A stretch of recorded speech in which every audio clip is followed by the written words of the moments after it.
This is Becca Hammond, and you're listening to the Burlington Talks podcast. What's new, 802? The Burlington Talks podcast may include graphic or explicit content. Listener discretion is advised. Hi, this is Becca Hammond, and this is the second interview on Burlington Talks. And I'm here today with Jessie Taylor, the front person in the Jessie Taylor Band, where she sings and also plays guitar. The band just recently won a contest and will be making an album with Plaid Dog Recording in Boston. Besides that, Jessie also plays out as a solo artist. Jessie, thank you very much for being on the show today. Welcome. Thank you. Thanks for having me. Would you like to just tell me a few things about yourself, whatever you want to share? Sure. So I've been in Burlington for 7 years now. I moved here from Maine. I grew up in Gray, Maine, right outside of Portland. I have always been a singer, but I never really was into writing songs or playing music until my early 20s. So that's been kind of a newer thing since I moved here. Cool. Yeah. So, how long have you been playing guitar in total? 5 years. Like, really? Intentionally. Like, you know, my dad was always playing guitar. I had guitars around the house. Okay. Would, like, try to hand me one. You know, I'd, like, maybe, like, so pluck the strings, you but I never by osmosis. Yeah, I never like put the time in, you know. Cool. I just never wanted to practice, I wasn't into it. I wasn't ready, I guess. So did you do formal lessons? Did you teach yourself? Yeah, I guess you could say I'm self-taught. Awesome. Yeah. Well, you can basically learn anything online these days. I know, it's kind of true. I find that with Ultimate Guitar has always been Yep. I've gone there since I was 12 probably. Mm-hmm. I found that one. I was like, this is the place. This is where I can find every song I'll ever need to play. Yeah. I guess though vocally I did take voice lessons, and I would say that that's like my main instrument. And when I did start writing songs or realized that songwriting was a thing for me, it kind of felt like more of a vehicle to write the songs with, like guitar playing. I was like, I gotta learn to accompany myself if I'm gonna play out. Yeah, that's great. Well, it definitely gives you a more rounded show experience than if you were just going to play by yourself. And then you don't have to rely on a band or someone else to be there with you. Yep. Yeah, that makes a lot of sense. When did you take vocal lessons? Probably like middle school, high school. Probably high school, yeah. And was it a long-term thing, or did you just do it for I think I just kind of like did a few and was like figuring out if I liked, like I did drama. I wasn't really normally into that, but I like was thinking about the musicals because I liked to sing. And right. Yeah, I always did chorus and chamber choir and whatever in high school, so I just was like awesome, rolling with it. My parents got me a few lessons. Mr. Tweedy. I thought that was funny. That was my vocal teacher. Wow, that's a very apt name for someone who teaches people to sing. No. That's great. Cool. So that was all in Maine that you were taking those lessons. Yep. So you haven't done anything when you were in your 20s, any formal lessons?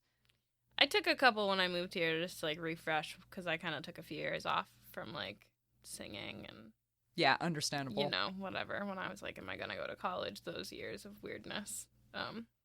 So then I did take a couple lessons when I moved here. I just like found somebody through a friend and took a couple lessons to kind of get back into it. So where did you take the lessons from, if you don't mind my asking? Samara Lark Brown. I don't know if she is currently teaching, but she teaches and is Yeah, she studied voice in California. Yeah, she's great. Cool. Yeah, definitely that's always awesome to hear about. Mm-hmm.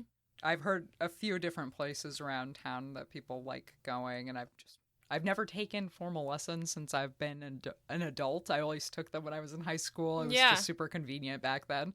It's pretty fun. And then, like you said, on YouTube, so like before shows now I have this like 8-minute vocal warm-up that I really like. Oh, really? Awesome. That's just like a YouTube video that's like, you know, Mommy made me mash my M&Ms or whatever. That's great. So just finding a few that you like, because it really helps to just get it all moving. Right, just practice. Yeah. Have you seen these new apps that teach you how to sing? Have you tested these out at all? No. I managed to download one just on a whim. It's like Smule or something? No, this one was called Musician, and I downloaded it because it said it would give you bass exercises or guitar exercises and vocal exercises, all using the magic of your phone's microphone. And I was actually really surprised at how accurate it was. It would tell you if you were on key or if you were on beat. it could tell if I was just playing my acoustic bass, which I didn't plug in at all just to see if it could hear it. It actually did. It was really funny. I don't really take it extremely seriously because having a real teacher would be way better. But it was a lot of fun because it was kind of like Guitar Hero for your voice. That's cool. And it would score you. Yeah. It was entertaining. Cool. So let's talk about JTB. Where did it all begin? I guess full band began probably like 2 years ago, but I would say I started playing out like 5 years ago? 5 or 6 years ago now? What year would that have been? 2014, I think. Yeah, 2014 into 2015. So I think. a year or so after you moved back, or pretty soon after? Yeah, a couple years after I moved here. Yeah. Nice. Yeah. Where was your first show at? I'm super curious. I don't know. Oh yeah. Well, because I played a lot. Well, my first hour-long set was at Drink Bar, which I don't even think they have music anymore. They used to. They used to. I met valid. some people at Manhattan Open Mic, and like the list was full. And at this point, I didn't know anybody in town, and like whatever. I wasn't gonna get to play the 15-minute time slot or whatever that you play at Open Mic. So this guy was like, "You want to play tomorrow night at Drink Bar for an hour?" I was like, "Oh my god, an hour? Do I even have an hour of song?" You just stretch it. Yeah. So anyway, I did that, and that was my first like hour-long set. And I was like, "Well, I guess I can play for an hour. That's cool." And then from there, I booked a show. I think at Radio Bean might have been the first show I booked here. Awesome. That one's one I've heard a lot of bands. Yeah. So that was their first place they played. Yeah. And then in Portland, Maine, I was playing with somebody who I had gone to high school with for a little while. And we played a show at Flask Lounge in Portland, too, so that was kind of fun. Awesome. But I have yet to play a show there. I haven't played a show in Portland in probably 4 or 5 years, so... Well, you gotta get... I'll have to bring the band there. I was gonna say, gotta get the guys with you. You guys got a little bit of gas money. You Yeah. can swing up that way after Boston. Totally. So I guess, I was doing the solo thing. I was playing piano. It's kind of where it started. Cool. I didn't know you played piano. Yeah, which also, I took a few lessons when, like, 5th grade. My parents were, like, trying to coax me into playing music, which I'm grateful for. I just wasn't into it at the time. I don't know. You're like a kid and you're like in band and you don't want to practice your saxophone solo, Yeah, very understandable when you're 10, 12. Yeah. Life is just full of interesting things. Yeah. And being forced into doing anything, no matter how cool it is, maybe that's not cool enough for you when you're 12. I was definitely in my room listening to lots of music, though. So definitely music has always been in my life for sure. So then I kind of, at a couple open mics, sometimes there was a house drummer who would, like, play along, and I was like, damn, this is really cool if the songs could, like, have way more life. Yeah, it's a lot of fun playing with people. Yeah. So I was playing with this guy who I went to high school with for a while, Dave, and we did this, like, Jesse and Dave kind of, like, piano, and he played guitar, for a while, and we played some of my songs and some of his songs, and then that ended up not really working out. Just, like, we both were kind of trying to do our own thing, and it wasn't... Yeah, understandable. So then from there, I was like, well, I guess I want to do my own thing and make my own band and play the songs, and from there, I just, Craigslist, good old Craigslist ad. Yep, start finding everybody. Yeah. And then through people, I had a couple of friends from work. Like, at this point, it's funny, it's been 2 years now, and there's already, like, this iteration of Jesse Taylor Band is not anybody that was originally in it. Oh, really? Yeah. That's funny. I didn't know that either. So, it's just, like, life, and it's hard to commit, and shit happens, and whatever. So it's been funny. It's only been a couple of years, and just... Being in a band is a serious commitment if you want to go out and record and have that sound that you sound serious. That's a serious commitment. I've been in bands where I've played the same song for 8 hours straight, and you don't sound that good if you don't put in that time, and it's not really a hobby thing if that's what you're going for. So, right. Yep, very understandable. So, right people, right time, and it's a lot, but it's definitely worth it. Yeah, the contest is so awesome. Congrats on Thank winning you. that. That's such a cool thing. Yeah, so that was after, like, you know, it was like 6 months of playing with this new iteration and thinking about recording. Because I had recorded an EP last year, 80 Degrees in October, at Robot Dog Studio, another studio with dog in the name. Was that also in Boston? No, that's here in Williston, actually, cool. in Vermont, yeah. And that was something that I just was like, all right, it's been a few years, I have no music out there, I need to, like, get something. So I just, you know, tried to figure out the best way to just get in the studio and record. I was just going to do a single. Right. Because there was, like, some promo, a couple $100 to record a single. But then once we were in there, I was like, shit, we're in here. Like, let's just record a couple songs. Like, you know, Right. It's like we can pay hourly and whatever. So we ended up doing a whole EP. And that was really great. And I played most of the songs on acoustic. And then after that, you know, our drummer at the time moved to Japan. And then, like, the guitar player left the band. And it just, like, you know, kind of had to feel like I was starting over again. And then, you know, Matt joined the band and the sound kind of started to shift a little bit. I was playing more electric guitar. So it was kind of starting to just, morph a little bit, I guess, as bands do. Right. And then so I was thinking about recording again, you know, a year later. I'm like, damn, we need some, like, relative material, some new stuff. And then that's when we saw the Plaid Dog thing that was like, you know, send us a video of what you have recorded and blah, blah, blah. And I was like, whatever, I'll send them our thing. And right, just try it. Yeah. Why not? You've already got, I'm assuming, did you already have a couple things, like, just quick recordings you had done? Yeah. So easy peasy. Send it over. Yep. So they loved it, and we're like, let's do it. And that was a lot of, honestly, I'm like, wow, I can't believe here we are, like, November 23rd, and we're, like, done with the campaign, because we started talking to the studio and planning for it, like, in June, July. Yeah, and from the sounds of it, it was a huge mountain of work. It so was looking a lot. at it from that end and now being done, it probably I can't feels believe, good. Yeah. I'm so glad to be on this side. It was definitely a lot. Well, that's awesome, and I'm sure everyone who donated and everyone else in the community is excited to hear what you're going to come out with. Yeah. And did Matt say you guys are going to record in the spring? You're going to start recording? Yeah, we're thinking it's going to be the spring. Awesome. So the studio is pretty cool. It's like the only studio in the country based on crowdsourcing. That's awesome. Yeah. And it's right in Boston? Yep, it's in Austin, so I guess right outside of Boston. I know nothing of anything other than Vermont, so I'll have to take your word for it. Oh yeah, so there's a couple projects ahead of us that, like, you know, successfully did their thing, and they gotta get in the studio, so we're just trying to book our time, hopefully. Yep. As soon as we can, February, March, and yeah, should be out in the spring, I hope.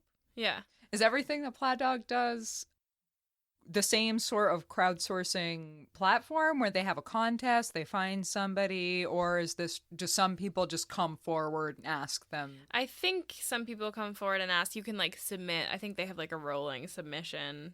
Okay, that makes sense. I think they do, like, 30 projects a year or something. You're just the lucky dogs who yeah. want all the promotion and help with this. Yeah. That's awesome. And then additionally, I think, you know, people can go to the studio to get, like, mixing and mastering services and not do, I'm sure they take money. Right. Yeah. Oh, yeah. If you just record your own pieces Yeah. and give them the raw files, Yeah. I'm sure that's a whole side, other side of their business. But they're the crowdsourcing experts. They definitely have the whole marketing plan and well, it sounds like you do the whole. They pulled through for you guys. Yeah, that for sounded sure. like it worked perfectly and was exactly what you were hoping for. And we get to keep 100% of our rights too, which is like, you know, at first I'm like skeptical about like what is the studio that we don't really have to pay for, but they help you. Right. They help you never know. Them, they could be claiming that, and then so that's not really the deal they're going for. As soon as we found out it was like all good in that area, we were like, let's do it. I want to record music, and I don't really have bunch of money to take out of my pocket to record an album, so yeah, and that expertise is something else, because I've recorded a couple EPs with little bands, and it sounded okay, but it wasn't, a high level production that you could tell that a producer looked at, or listened to, I should say, and worked on. You definitely get a very different vibe from somebody's basement versus going to a real studio where they really know what they're doing. So yeah, it's much, much better if you can do it in a real studio. It sounds great. And then it's I think that's more what people pay more money for, is that high audio quality. Yeah. So if you can deliver that, that's awesome. And if the fans are literally the ones paying for it, then you know they are going to want to buy it. Yep. So, Jesse, can you tell me about your cover band called Laser Dog? Dad. Oh, I messed it up. Okay, Jesse. It's hard to keep track, like, all these dogs in the studios and the dads and, you know, it's Laser hard. Dad. Let me fix that. Okay, Jesse, can you tell me a little bit about Laser Dad? What is Laser Dad about? Laser Dad is all about the 90s. So it is super fun.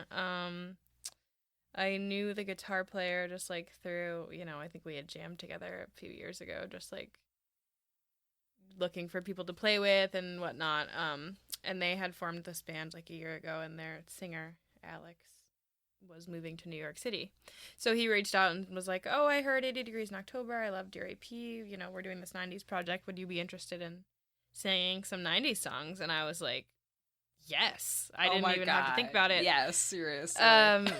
And then he sent me the set list, and I was like, oh, this is amazing. It's like... Can you give a couple of the sure. songs? Yeah, I mean, we do some No Doubt, Don't Speak, You Oughta Know, Alanis, serious 90s. Third Eye Blind, you know. 90s soul music. Yeah, No Scrubs. Yes, that is one of my favorites. She's so high. Yes. It's great. So it's really fun to be able to kind of step away from seriousness of songwriting and vulnerability of singing your own songs. And not that you're not feeling those feelings when you're singing someone else's songs, but you know what I mean. It's fun to get with a group of people and play covers and be with a crowd who knows and loves all the songs. Exactly. If the people already know the songs, they're just open to singing them out loud with you. And it's great. I wear the fanny pack and everything. Awesome. So this sounds so much fun. Do you guys play out often? Yeah, we play out pretty often. So we have actually... There's a weekend in December. I didn't know if we were going to do this at the end. I was going to plug some shows. Yeah, we'll probably do a whole show plugging and cool. Contact details also for the band. Sweet. Awesome. Yeah, that sounds amazing, though. So you're wearing a fanny pack. You're singing songs that we all know off the radio. Yeah. Wow. It's good. How many people are in this band? 5 of us. So you've been in a few months, it sounds like. I've been in almost I guess I joined last January, so okay. Almost a year. Almost a year. Awesome. Yep. So let's talk about your songwriting process. You've mentioned it a couple times. What's it like? Is it very personal to you? Is anyone else involved from the band? It's pretty personal. It's weird. Like today... Like, it's always when I feel like I'm never going to write a song again, that, like, finally I'll get some little lyric or some little, like, chord progression that I like or something. So that happened this morning, so I was just trying to, like, you asked me that, and I was like, it's back a little bit, but, like, it still wasn't a whole song. So I'd say, it's, like, fleeting. It comes in waves, and sometimes the muses come, and I'll write a whole song, and sometimes they come for 5 minutes, and I'll get a little snippet of something. So I would say mostly... It's like a stream of consciousness for me. Like when I feel like writing, I'll like pick up my guitar and just like write. And oftentimes those lyrics in the moment are really great. So I'll just record that on my phone and then like go back and listen. Cool. I've always respected people who manage to just sing something on the spot and have it actually be usable later. Yeah. Or, I'll be like reading about something and thinking about something and then be able to kind of write a song about it. I can definitely be like, I want to write a song about this and sit down and do it. But I think the best songs for me are when it's just like something that needs to come out in some sort of way. Yeah, you're expressing some sort of emotion or a thought. You just need to express something. Mm-hmm. Yeah, that's awesome. I've written a little bit of music myself, and it's always so weird how the same exact thing that you're describing, where it's like suddenly I'll write lines and I'll feel really good about all of them, and sometimes I'll think of 2 lines and then I'll scrape and try and keep writing and it's terrible.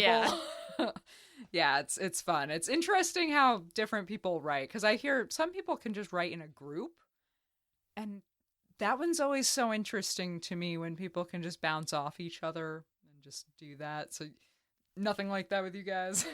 I mean, sometimes, or I'll come in with unfinished ideas and we'll work through, like, structure stuff. But I think for the most part, I do a lot of it by myself. Not that I'm, like, against working with a group. I just think it's, like, I don't know. Personal thing. Yeah. And I mean, they're your lyrics. Yeah.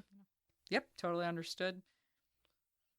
Do you want to talk about the album a little more? Because all the songs are written on the album already, correct? Yes. Is there a general theme about it or anything in particular tying them all together besides Not time? Particularly. One of the songs, the single that we put out, Adore You, that you can listen to, is actually an older song. Like, it's one of the first songs that I wrote on guitar. I actually wrote it on my dad's guitar before I even had one, like on Christmas Eve down in my parents' basement. I remember that for some reason. But so that's kind of cool because that's a song that I didn't really like think much about, and it's just from so long ago that now is really cool. And like playing with a whole band and means a lot to a lot of different people, which is the cool thing about music. Is like at the time maybe it meant a certain thing for me, but now it could mean something totally different. Oh yeah, completely. And then the other songs are definitely like more new, like in the past year or 2 years. So I think it'll be like a good balance of like some older stuff and then some really fresh new material. Cool. Yeah. So do you have a general plan of how you're going to attack the recording process, or are you just going to let the guys at Plaid Dog do their thing and tell you guys what to do? Yeah, with the single, we kind of like, we had it already, how I had originally written it. And then I talked to the producer and we just kind of decided, we're going to do like a double chorus at the end instead of just like ending on one chorus and just ending. We're going to do like a double chorus and then like fade out on the instrumental or like whatever, just like some little changes like that. No lyric rewrites though. No. Yeah. That's always a good thing. Yeah. So pretty much, as it is. And then kind of build. It depends. Like you can either go in and record the song all together and do it live and then kind of like do it from there. Like I'll keep my acoustic guitar track, not keep anything else, and then like Matt will go in and listen to that and lay down the drum track, and then kind of like you just build from there. So I think that's probably how we'll do it, I would think. Yeah. I wanted to ask you how you describe your musical genre. Like, what's your style? Because there's so many different subgenres now. I know, that's like my least favorite question, to be honest, because I don't know what to say. If you just had to pick like adjectives to describe what you think of your music and what you want to be. You just said "wannabe," and I was like, well, "That's another song we do in Laserhead." I don't know. I mean, well, you said adjectives, but I guess like back to genre, I would say like indie rock, maybe. Okay. Yeah, because that's what Matt said, and I was so curious if you guys were going to come out with the same terms. Honest rock, I've said before, because it is like some of the songs are lyrically driven, and I kind of have this like spoken word thing I do sometimes. I don't know if you've listened to like Courtney Barnett at all, where she'll kind of like a little bit go into like rambly spoken and then like go back into singing and stuff. Funny. So yeah, I guess I would say like honest rock. There's a couple songs that kind of have more of a punk vibe to them. That's what I noticed at your show. Yeah. That's why I was so curious what you guys were going to say, because I felt some punk moments. And then there was moments where I could hear like you've got pop rock. Yeah, like there's so many different flavors happening. Yeah, what would you say? Because there was just moments in songs where I could hear just a touch of like folk in your voice. Yeah. And then I said something to Matthew about that, and he said that you sing everything and you originally write with an acoustic guitar, so it made a lot of sense. Yeah. And then he comes back and says that he likes to add a little bit of the pop rock to kind of give it some bounce. Yeah. I can hear all of these different things happening, and just rock, pop, punk in general. There's definitely a punk feel to a few of the songs you played. Yeah. So yeah, it's just this anamorphous rock entity that's really cool, but I wasn't sure what to call it. I didn't want to define it for you. I like that. What did you say? Anamorphous rock? Yeah, entity. Entity. I like that. I like that. I like honest rock, too. Honest rock band. That's a good one. I can use that if I want to add more to the intro later. Yeah. Yeah, cool. Anamorphous, honest rock band. Excluding your own music for a little bit now, what is your favorite show that you've ever been to in the area? Well, there's been so many great shows here. I love Lake Street Dive, and I first got into them, like, I don't know, 5 or 6 years ago. I saw them play at the Friendly Gathering. Like, it wasn't a very big, they weren't really huge yet. So that was a really amazing show, and I got to, like, hug Rachel Price, and, like, cool. I really was, like, into her style of singing for a long time, and I kind of had to, like, take a break from it because I was, like, starting to, like, almost, like, mimic her voice. Not, like, intentionally, but, like, I was, like, singing along to that album. Right. Bad Self Fortress so many times that I just was, like, going there, so I saw them again over the summer at the waterfront, and that was really amazing to see them again, like, after 5 years, and they have another band member and just have really grown a lot. Awesome. So that was really cool. I would say that's one of them. And then when Meryl, I guess that was before you were here, was it no, Memorial. I'm getting my Maine and Vermont venues confused. Memorial Auditorium, it's not a thing anymore, I guess. It's still there, but they don't have shows there anymore. Yes. Okay, I do know what you're talking about. I have heard whispers. And like 242 Main, and they used to have a bunch of... I did get to go to a couple shows at 242 when I was a kid. I saw Modest Mouse there, which was... I love Modest Mouse, so that was, like, a great show. For me, like, it actually wasn't, like, an amazing, like, sound-wise show, but, like, just for me, like, the experience. To see, yeah. Yeah, that's... I would say it's half of the experience of the show. Yeah. Because you could sometimes go to a show that sonically didn't sound great, but it was your favorite person in the world, so it really doesn't matter. Or it could sound so good and you have no idea who they are that it makes them your favorite person in the world. Yeah, like, I've never been to shows at so many of the different places that, like, people start playing. I've still never been to Radio Bean. I walk by it all the time. Arts Riot right over here? I've eaten food there once, but I never got to see a show there, which is so sad. I need to go. Yeah. I'm a shut-in. I don't know a December lot 14th, of people. Laser Death. Yes. Cool. Oh, so now your favorite show that you guys have put on, either solo or with band, where was your favorite? One of them, I guess, would be, like, sometimes I like little, like, DIY basement-y shows more than, like, a bar where people are not, they're, like, drinking and not really paying attention or doing their own thing. Right, or they're just, like, there. Yeah.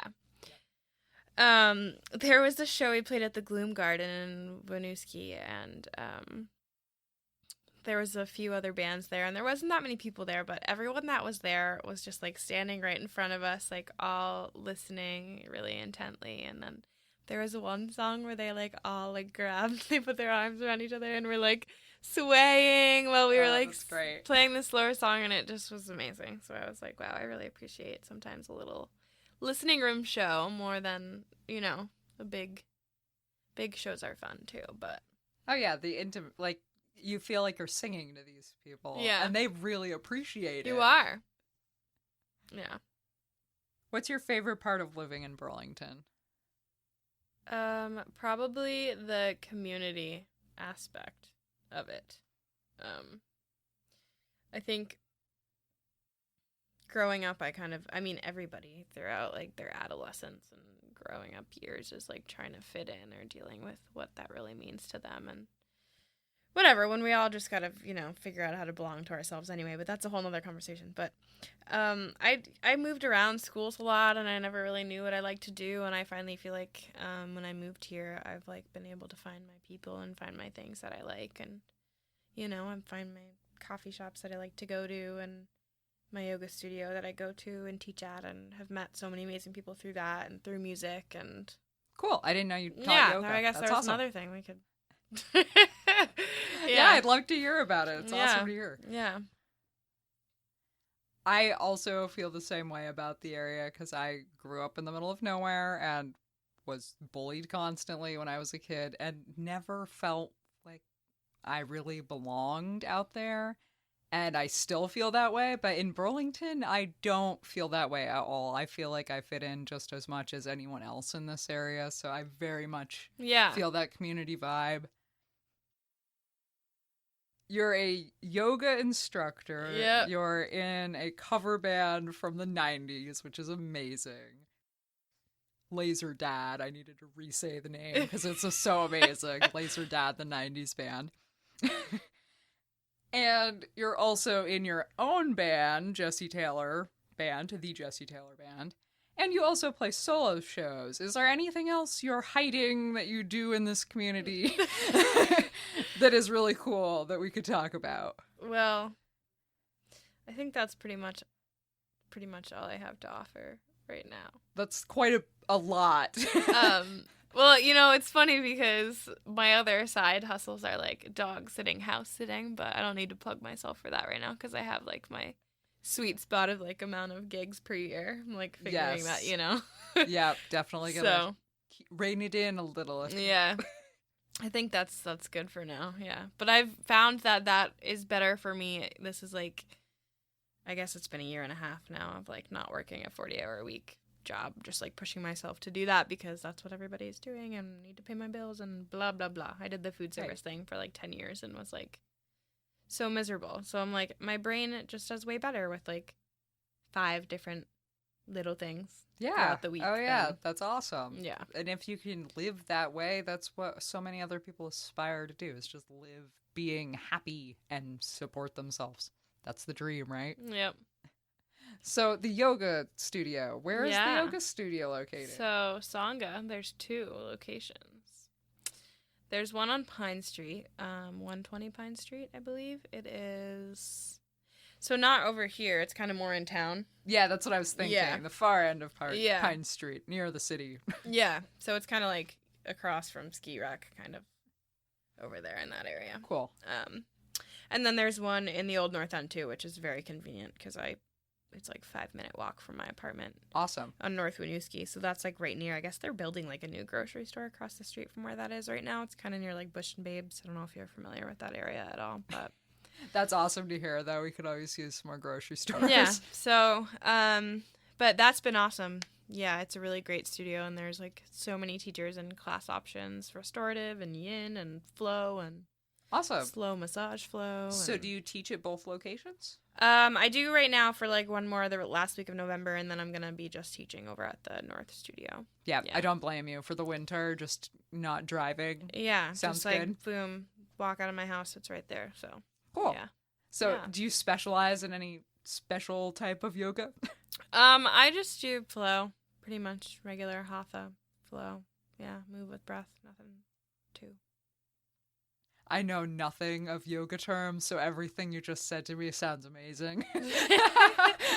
It's like your average, if you were to go to, I don't know, a yoga studio and just go to your average flow or vinyasa class, or it might be labeled as hatha. There's a lot of different names for like similar styles, It's not hot yoga. I've heard of hot yoga, and is that the same as Bikram yoga? Yes. Am I okay? Yes. See, I kind of have. I know some things. Yeah. Oh, that's cool. So, would this be something you call a beginner's course? If someone walked in, would you be teaching their beginner's course? I would say that it is accessible to beginners, but some experience would be helpful.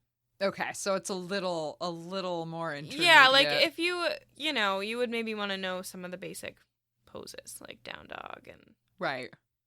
But I don't go super fast. Like we pretty move with breath and try to make it pretty. Awesome. Yeah. Cool. Yeah, that sounds inviting. Is it something how many classes do you teach a week? 2 a week right now. Yeah. Nice. Which has been good for me. Yeah. It's been like a year and a half ago I got my certification.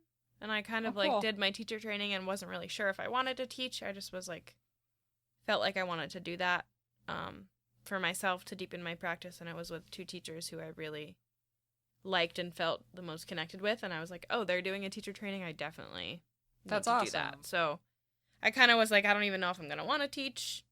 But then I ended up trying it and liking it. Of course, at first it's weird. Oh, I'm sure. Like anything, starting to perform or anything is weird. But it gets less and less uncomfortable, so that's good. That's awesome. That's great to hear. So how big are the classes normally? How many people? Like, I would say 15 average. That's pretty good size. I mean, the 6:30 a.m. class I have right now is usually, like, probably 2 to 8, but the... Yeah, but it's early in the morning. But the 7:30's been pretty good. Yeah, like 10, 15 people usually. Nice. Yeah. That's awesome to hear about. Yeah. Which is the other great thing about Burlington. There's, like, so many yoga studios and, like, good food and so many good local options and for, like, everything you could need. Right. Yeah, exactly. Is there any other... Do you like going to the comedy club or anything like that? I have not been to the comedy club. I was talking to my roommate about this, actually, recently. Like, I've been here now all these years, and I have yet to go in there. So that's on my list this winter. I also have not been, so... Yeah. I also haven't been a lot of places. If you had to pick a favorite restaurant... Oh...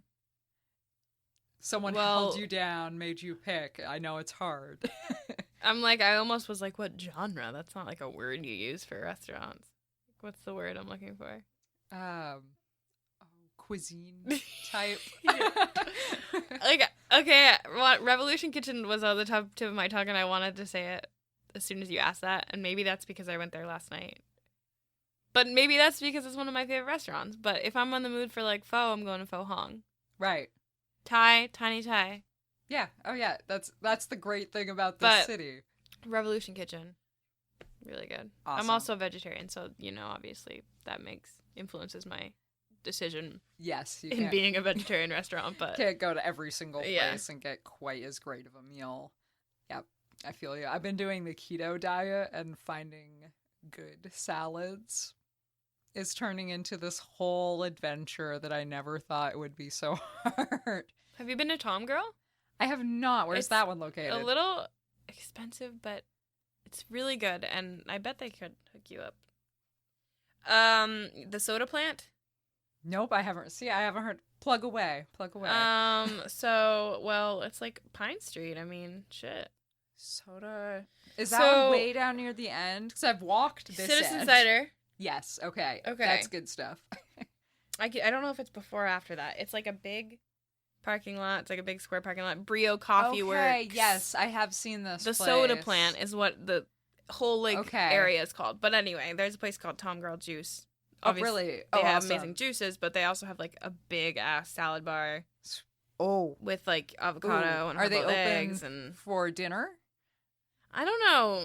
Ooh. Check it out. That sounds like a place I definitely need. See, there's so many little places in Burlington tucked in that I just never went to when I was a kid because we'd come here to buy clothes. We'd come here to go to the mall and turn around and go... The pit? Yeah, exactly. We'd go to that pit in the ground and then we'd go home after we went to like the Olive Garden or whatever. Yeah. Just whatever easy restaurant that was right on a convenient roadway usually, just because it was literally an hour here and an hour back. So we're not here to go explore the city. We're here for business, basically. So I totally miss out. Like, I didn't know Radio Bean existed really. Yeah, they have great food too. The restaurant that's attached to Radio Bean. It's like cool. The three. Yeah, because there's like the lamp light shop, yeah, the lamp shop, and the light club lamp shop. If you want to get that one confuses me because there's also a light club down here by Arts Riot, but it's confusing. Not the same business. But I want it to be because my brain can't handle the naming. That is too similar. Okay, so Tom Girl? Yep. Tom Girl Juice. Awesome. Yep. I need to check this place out. Thank you. Thank you so much for the recommendation.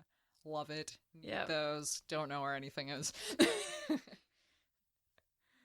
And if you do go to Revolution Kitchen, I mean, everything's great, but the buffalo cauliflower tacos. Ooh, yeah, that sounds good. Yeah. And where's Revolution Kitchen? I've heard multiple people tell me about that one, but I don't know Daily where it Planet, is. you know where that is? Yes. It's the right on next that little strip. Okay, yeah. I love that little road. That's one of my favorite with little roads. With the cute little mural. Cool. Okay, yes, I do know where that is. See, I walk by it and it just... Yep. I always crave it. Sorry, I interrupted you. I always crave it on Sundays and Mondays for some reason. So, like, last night I was, like, about to go to City Market Hot Bar or something, and I was like, it's Friday night. I'm fucking taking myself to Revolution Kitchen and, like, getting it. Yeah. Cool. Yeah, I need to check that place out. There's so many different places to check out. I mean, yeah, check out Sangha, I guess, if you haven't. Totally. Bunch of classes, 2 locations. And it's the only nonprofit studio in town, and it's donation-based. So that's pretty cool, too. You can pay what you can, you know. That's really cool. Yoga can be expensive and inaccessible to people, so it's really cool to have options. And memberships are like $60 a month, which is pretty sweet, too. Unlimited yoga at both studios, so. Oh, that's really cool. Yeah, that's not too bad if you want to go to 3-4 classes a week. That's right. Definitely reasonable. Yeah, and we're about to do the schedule shift, like start our winter schedule or whatever, December 1st. So there'll be some new class options like late night restorative and stuff, which is really awesome. Nice, like less movement, you know, hang out in poses and close your eyes and relaxation a little more. Yeah. Awesome. So that's a good wintertime activity. Nice. So do you want to tell us a little bit about upcoming shows you have with either of your bands or any of your solo shows? Yeah. So I guess I'll just spew the next couple months, I guess. Here we are almost in December already. Almost. It's if anyone is curious, it's November 23rd. It's Saturday, November 23rd, 2019. Yeah. Go ahead. Spew your shows. All right. Friday the 13th, December 13th. Jesse Taylor Band at Radio Bean from 10 to 11. We'll do an hour of originals. That's a $5 cover. And then the following day, December 14th, I'll be with Laser Dad at Arts Riot. We're doing this fun 80s versus 90s fight night. So there's also an 80s cover band, and I think they have some originals too called Night Protocol. Oh my god. So it's like Night Protocol versus Laser Dad, and we're like going to be on stage together and like 80s song, 90s amp song. versus amp. Yes. Yeah. So, you know, pick your decade and rock it out, and we'll see you there because that'll be a fun one for sure. And then New Year's Eve weekend, December 28th, Jesse Taylor Band at Stowe Cider. We just booked that gig, so that will be cool. That's like 4 to 7 p.m., so it'll be like a nice little après ski cider music hang. Yeah, that's a pretty long gig. Yeah. So we're going to learn some covers, I guess. Nice. And then Laser Dad New Year's Eve at J Peak. Cool. Yes. Will be really fun. 90s party. Hilariously fun. So. I'm tempted to go myself. Which is great because I'm like, you know, I'm on this like kick of not drinking right now, and like I love having like music or like a show to play or something on like celebration days or something. Because I'm like, it gives me something to do or whatever. Yeah, and you get that adrenaline kick too. Nice. Yeah. Yeah. I guess that's pretty much it for now. I mean. Cool. Yeah. Okay. Yeah, do you want to give your contact details? Sure. Yep, whatever you want to share. No pressure. Yeah. Obviously, don't have to give your number. So yeah, we're on Facebook at Jesse Taylor Band. It's just, I think, facebook.com/Jesse Taylor Band. And then, Laser Dad, we're on Facebook too. You can just type in Laser Dad. I don't know how many other bands are called that, so you'll probably find us. I bet we'll find you. Laserdad.com. We have a website, actually, which is pretty cool because we haven't gotten that far with JTB. I'm still kind of working out the kinks on how to make that happen. So if you need any WordPress help, let me know. All right, I will, for sure. I'll keep that in mind. And then good old Instagram at Jesse Taylor, but the O is a 0. JESSETAYL0R. And then at Jesse Taylor Band for the band, and then at laser.dad, and that's laser with a Z. So awesome. Well, thank you very much, Jesse, for being on my show. This has been a lot of fun. Please reach out to Jesse if you have any questions, if you want to check out the band. I'm so excited to check out Laser Dad. This sounds like so much fun. So you should all come to the show and check that out on December 14th at Arts Riot. Thank you so much for being on the show. Thanks for having me. Take care of yourselves. Woo! Another big thank you to Jesse for being on the show. Please rate the show, please subscribe on your chosen platform, and please share this show with your friends and family who you think would be interested in it. Head over to burlingtontalks.com for the show notes. The show notes include all the links to different places and events that we talked about today. Thank you so much for listening. Have a great day. Bye now.